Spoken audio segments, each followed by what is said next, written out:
कार्यक्रम के पुण्यार्चक हैं श्रीमान महावीर प्रसाद जी पाटौदी, अध्यक्ष नया बाजार जैन मंदिर डिब्रूगढ़, श्रीमती भगवती देवी पाटौदी, श्रीमान संजय जी पाटौदी, श्रीमती बनीता पाटौदी, पुत्री एंजल एवं दिव्यांशी पाटौदी, श्रीमान राजीव जी पाटौदी, श्रीमती आरती पाटौदी, श्रीमान विकास पाटौदी, श्रीमती वर्षा पाटौदी, कृषिका पाटौदी, संयम पाटौदी एवं समस्त पाटौदी परिवार, केसी ग्रुप, डिब्रूगढ़, असम। यदि गलत को सत्य स्वीकार नहीं करोगे, ये गलत बोल रहा है, इस बात को ही सही स्वीकार नहीं करोगे, हाँ ये जिसने जो बोला है, हाँ ऐसी बात इसने बोली है, ये बात सही है, अब जब ये बात को स्वीकार कर लिया, अब इसका खंडन करोगे।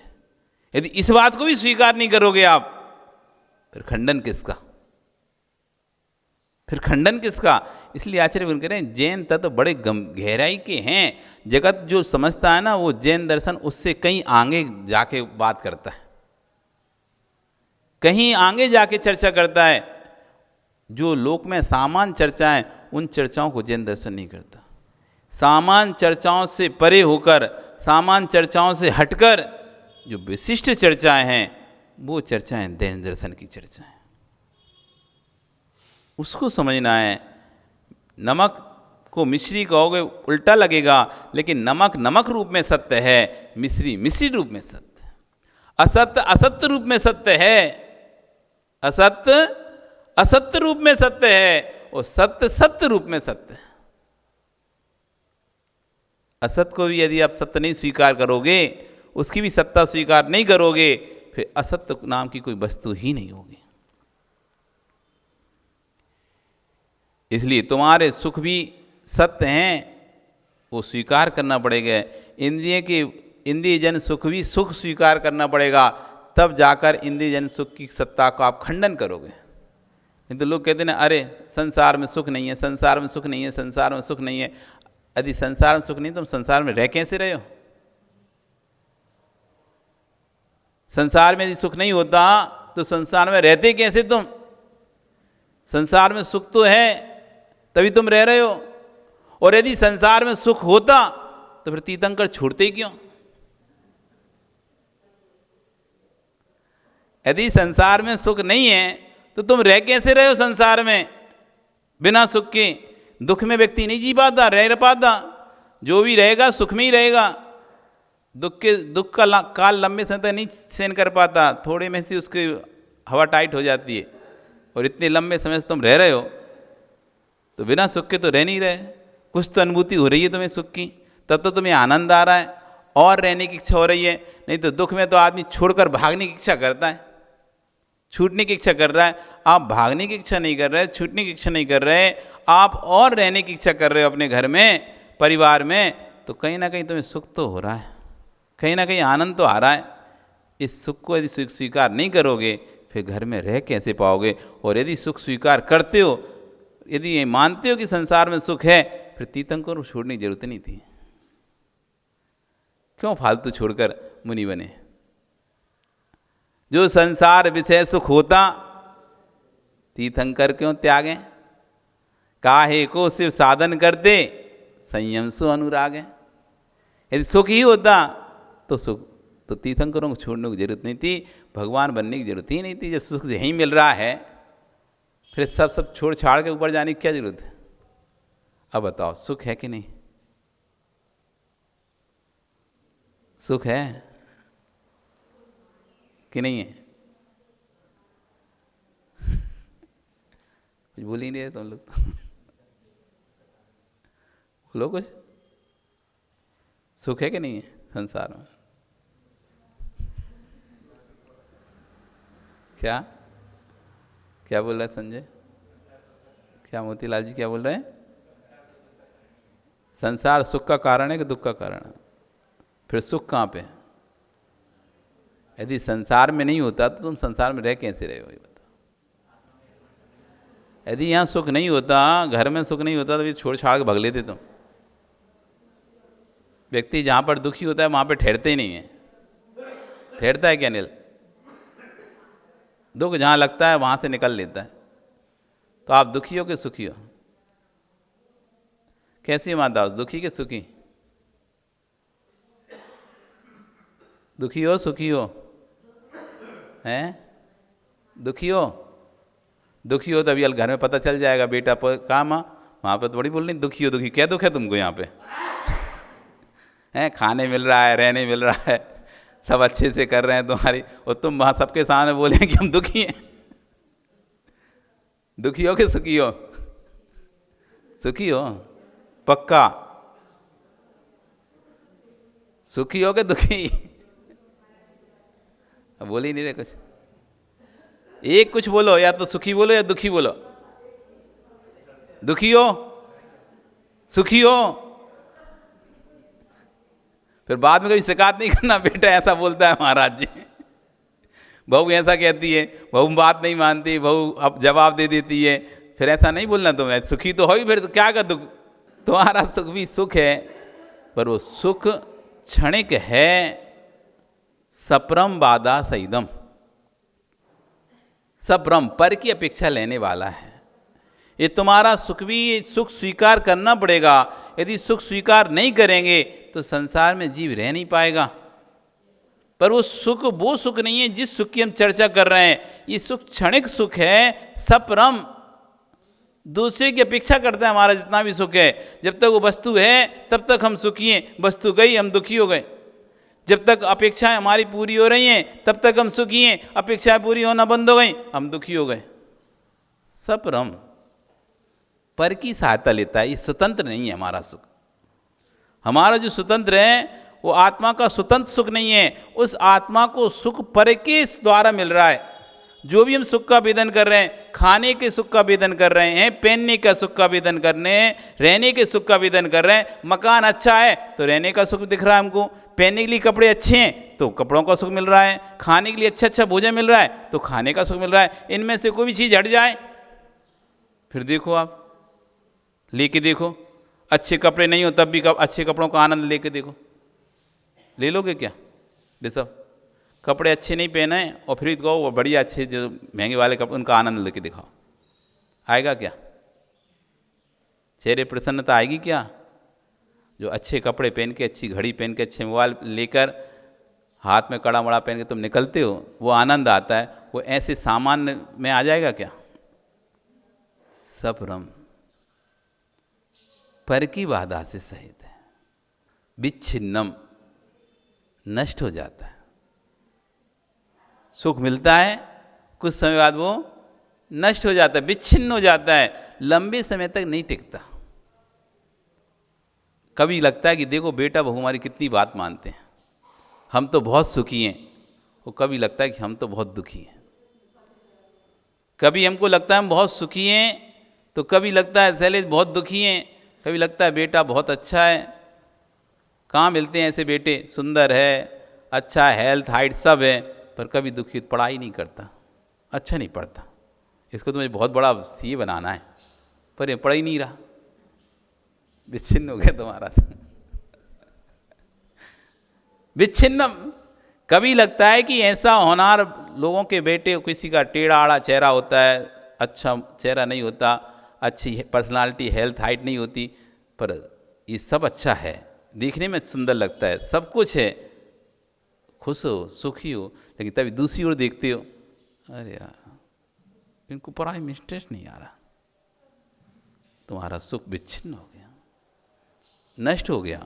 विच्छिन्नम, कोई भी हम कार्य करते हैं बहुत अच्छा लगता है, बहुत अच्छा सुख मिलता है, लेकिन जब उसका दूसरा पहलू देखते हैं हम, अरे घर तो बहुत अच्छा मिला, बहुत बड़ा परिवार है, पैसे वाला परिवार है, खूब है, लेकिन घर में काम करना पड़ेगा, सास है, नंद है, देवर है, ये है वो, इसका दुख है। उसे पहले था कि खूब अच्छा पैसा मिल रहा है, इसकी सुख खुश है, लोग कहते हैं अरे तेरे पास तो खूब पैसे वाले घर में शादी हो रही है, खूब पैसे वाले घर में शादी हो रही है, वो हाँ हाँ हमारे बहुत पैसे वाले घर में खा रहे, गाड़ी है, घोड़ा है, सब कुछ है। इधर जब वो देखती है, दूसरों देखती है, सब तो गरीब है, लेकिन अपन कितने अमीर कहलाएंगे, लेकिन तभी दूसरी तरफ देखती है, सास है, जेठानी है, देवर है, ये है, वो है, सबकी सुन के रहना पड़ेगा, सबके साथ रहना, सब दुखी हो जाते हैं, वो सुख खत्म। इधर देखती है तो सुख, दूसरी तरफ देखती है तो दुख। विच्छिन्नम, नष्ट हो जाता है, लंबे समय तक नहीं ठहरता। बंध कारणम, बंध का कारण होता है सुख। हमने भोगा, हम सोचे कि भोग लिया, नष्ट नहीं, वो भोगा है, ये भोग आपको पाप बंद करके दे के गया है। हमने सोचा खाना खा लिया, काम खत्म हो गया, हमने भोग भोग लिया, काम खत्म नहीं, खत्म नहीं हुआ है, ये नवीन कर्म को बांध के चला गया है ये भोग। अब आगे जाकर आपको दुख देगा ये भोग। बंध कारणम, अशुभ बंध का कारण बन जाता है हमारा। जो वस्तु हम सामग्रियां भोग रहे हैं, वे सारी सामग्रियां बाद में हमारे बंध रूप में उदय में आएंगी। बंध जाएगा उससे पाप कर्म। आपको बहुत अच्छी अच्छी चीज़ों की जो आवश्यकता, आपको गाड़ी की उपयुक्ता थी, आपने गाड़ी खरीद ली, अब गाड़ी हो गई आपके पास, अब आप खूब घूम रहे हो, तो कितने सारे जीवों की हिंसा हो रही है, बंध कारणम। नहीं थी पैदल चलते थे, देख देख कर चलते थे, अब गाड़ी में बैठकर मंदिर आते हो, गाड़ी में बैठकर सब जगह जाते हो, कितने जीवों की हिंसा। भोग रहे हो, उसके बाद हो क्या रहा है, बंध कारणम। बंधी तो बंध रहा है, बंधी तो हो रहा है, बंध कारणम विषमम। कह रहे विषम है, उतार चढ़ाव चलता रहता है, हमेशा एक सा सुख नहीं मिलता, एक सीक्वेंस से सुख मिलता, कभी ऊपर कभी नीचे, कभी ऊपर कभी नीचे, ऐसा सुख होता है विषम। सम नहीं, सम मतलब होता है ना 2 4 6 एक समान राशि, विषम कंबड़ कंबड़ कंबड़, तो कंबड़ राशि होती विषम। विषम है हमारा सुख, सम रूप में नहीं है, विषमम। और क्या कह रहे हैं, विच्छिन्नम बंध कारणम विश्वम जम इंद्री लद्दी सुखम। जो इंद्री से प्राप्त सुख हैं, दुख में तहा, वे दुख ही हैं, इसलिए तीर्थंकर उनको छोड़ देते हैं। मोक्ष मार्ग में लगने वाला साधक ऐसे सुखों का त्याग कर देता, क्योंकि वे सुख दुख में दुख ही है। इसलिए आचार्यगण कह रहे हैं, जिसे भोगने के बाद पश्चाताप आवे, जिसे भोगने के बाद पश्चाताप आवे, वो सुख कैसा। हम जिसे सुख कह रहे हैं, तो कह रहे हैं आचार्यगण, जिसे भोगने के बाद हमें पश्चाताप आवे, हमें लगता है अच्छा नहीं किया अपन ने, अब 20 साल हो गए, 15 साल हो गए शादी के, अब आपको लगता है अरे अब ये सब छोड़, अब कुछ नहीं है संसार में, कुछ नहीं, ऐसा लगता है ना। 15 साल शादी के हो गए, 20 साल शादी के हो गए, और खूब भोग लिए, अब कैसा लगता है, कुछ नहीं, अब तो महाराज जी हमने तो सोच लिया है, संयम से अधिक रहते हैं, अब ब्रह्म का सेवन तो बहुत महीने में एक आध बार कभी होता है, नहीं तो हम तो पूरा जीवन संयम में निकालते हैं। अब तो हमको इच्छा ही नहीं होती, गिलानी आती है, इच्छा नहीं होती, गिलानी आती है। तो आचार्य, जिसे भोगने के बाद पश्चाताप आवे, वो सुख कैसा। जिसको भोगने के बाद नाक सुकड़े, वो सुख कैसा। जिसको भोगने के बाद स्वयं में गिलानी आने लगे, वो सुख कैसा। जिसको मंच पर बैठकर दुनिया को मुस्कुराकर कह ना सकें, वो सुख कैसा।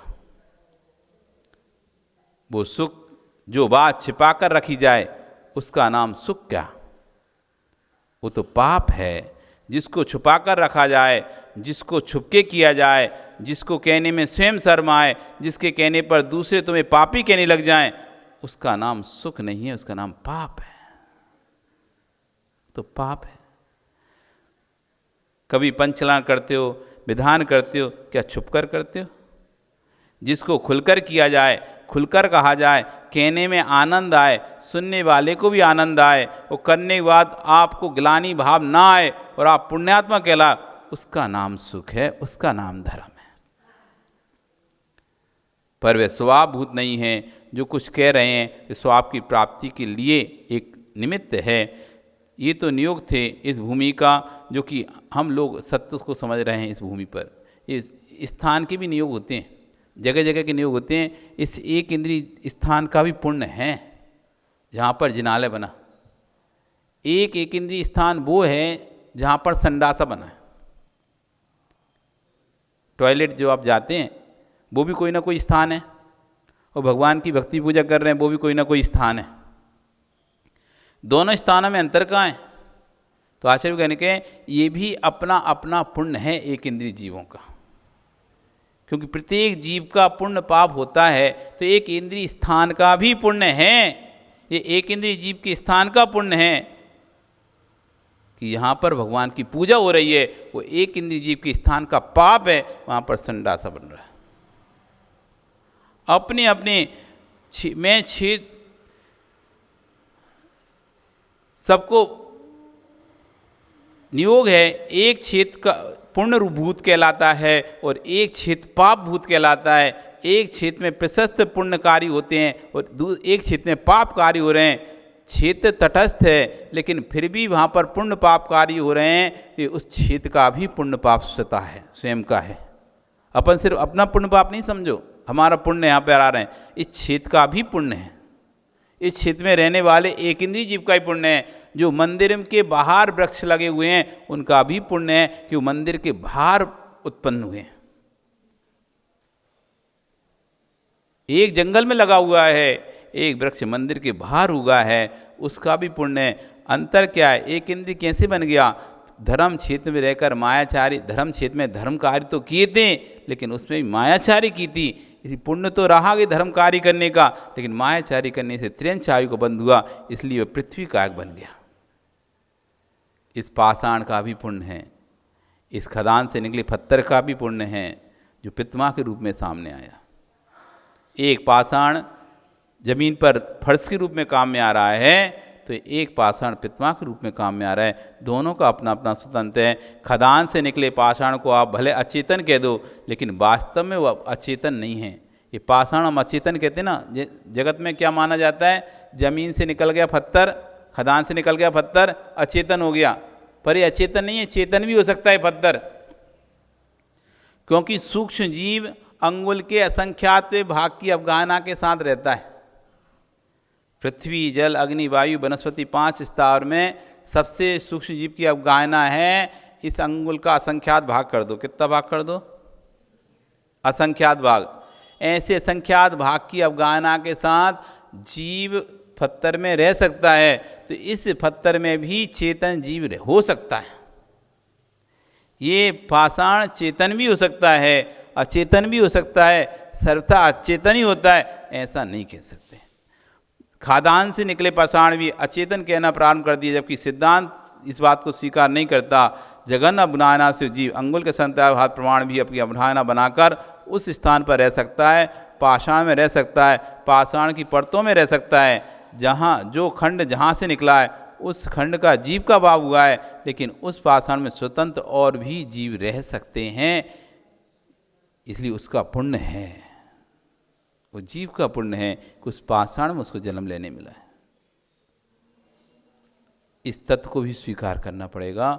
जब तक इन सब तत्वों को स्वीकार नहीं करेंगे तब तक हम वस्तु की व्यवस्थित व्याख्या नहीं कर पाएंगे, और जब तक वस्तु व्यवस्थित व्याख्या नहीं होगी तब तक आपको सम्यक दर्शन हो ही नहीं सकता। तत्व को व्यवस्थित समझना बहुत ज़रूरी है, और तत्व व्यवस्थित तभी समझ में आएगा जब हम शांत चित्त से तत्वों को सुनेंगे, शांत चित्त से तत्वों को जानेंगे। आपका समय हो गया, कल फिर आओगे, पर्या रही तो फिर हम चर्चा करेंगे। बोली भगवान महावीर स्वामी की। इस कार्यक्रम के पुण्यार्जक थे श्रीमान महावीर प्रसाद जी पाटौदी, अध्यक्ष नया बाजार जैन मंदिर डिब्रूगढ़, श्रीमती भगवती देवी पाटौदी, श्रीमान संजय जी पाटौदी, श्रीमती बनीता पाटौदी, पुत्री एंजल एवं दिव्यांशी पाटौदी, श्रीमान राजीव जी पाटौदी, श्रीमती आरती पाटौदी, श्रीमान विकास पाटौदी, श्रीमती वर्षा पाटौदी, कृषिका पाटौदी, संयम पाटौदी एवं समस्त पाटौदी परिवार, केसी ग्रुप डिब्रूगढ़ असम।